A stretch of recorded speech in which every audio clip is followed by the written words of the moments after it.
Bonjour, je suis Nathalie. Aujourd'hui, je vous présente le jeu Souris de Noël. Je veux surtout vous montrer comment utiliser les crayons estampes. Souvent, mes clientes les achètent et courant à la maison, ne savent plus vraiment comment l'utiliser. Donc, un petit cours sur les crayons estampes. Donc, voici une première souris.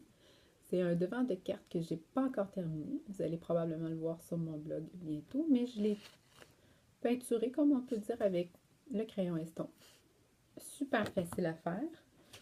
Donc ici, j'ai d'autres petites souris. Je vais essayer de placer la caméra. Là. Je suis désolée, ça va bouger un petit peu. Je vais la descendre pour que vous puissiez voir un peu ce que je fais. Bon, comme ça, on est pas si mal. Donc, ça prend un crayon estompe et c'est super plaisant parce que quand on les achète, ça vient en paquet de 3. Alors, on a chacun 2 bouts. Ça fait comme si on avait 6 bouts à utiliser. Puis, je vous dis, ça dure vraiment très longtemps. Moi, ça fait longtemps. Ceux-là sont nouveaux, mais les autres que j'avais avant, je les ai au moins gardés 5 ans. Je pourrais encore les utiliser, mais je me suis payé une petite traite. J'en ai acheté des nouveaux. Donc, c'est simple. Ici, je vais utiliser du rouge. Alors, on presse notre tampon pour que l'encre se retrouve dans le couvercle. Je vais faire un petit peu de place. Ensuite, on prend notre pointe c'est une pointe qui est déjà trempe, elle est mouillée.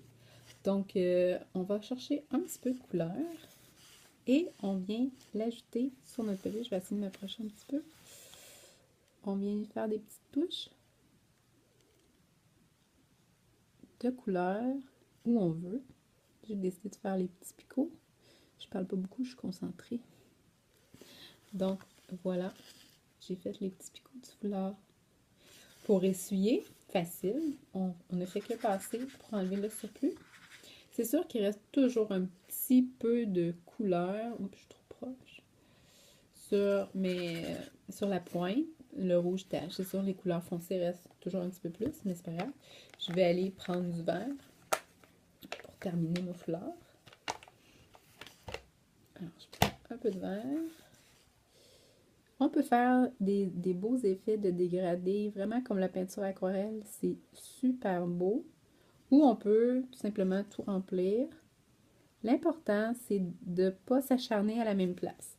Donc, si on veut mettre plus de couleurs, je suggère d'en mettre, de laisser sécher un peu et de revenir plus tard.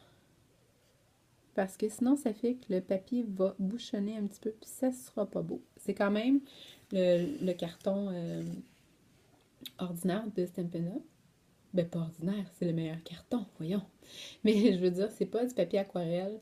Donc, vu que c'est du carton de base, si on le mouille trop, c'est sûr qu'il va faire comme des petites peluches. Donc, c'est pas ça qu'on veut sur notre projet. Alors, ici, j'ai fait le foulard. Je pourrais continuer comme ça, faire sa tuque. On va y aller, on va faire sa tuque.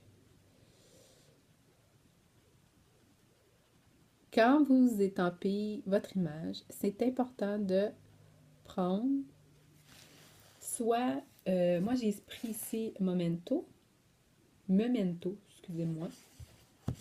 Vous pouvez prendre l'encre noire Nue la Nouvelle qui est vraiment d'archives, c'est écrit ici, ou le STAZON. Pourquoi? Parce que ce sont des couleurs qui ne coulent pas. Si les couleurs coulent, le noir, il va suivre avec votre pinceau. Donc, ça ne sera pas beau. Alors, voici pour mon petit cours. Vous allez voir mes cartes bientôt sur mon blog. Alors, n'oubliez pas de me suivre. Merci. Bonne journée.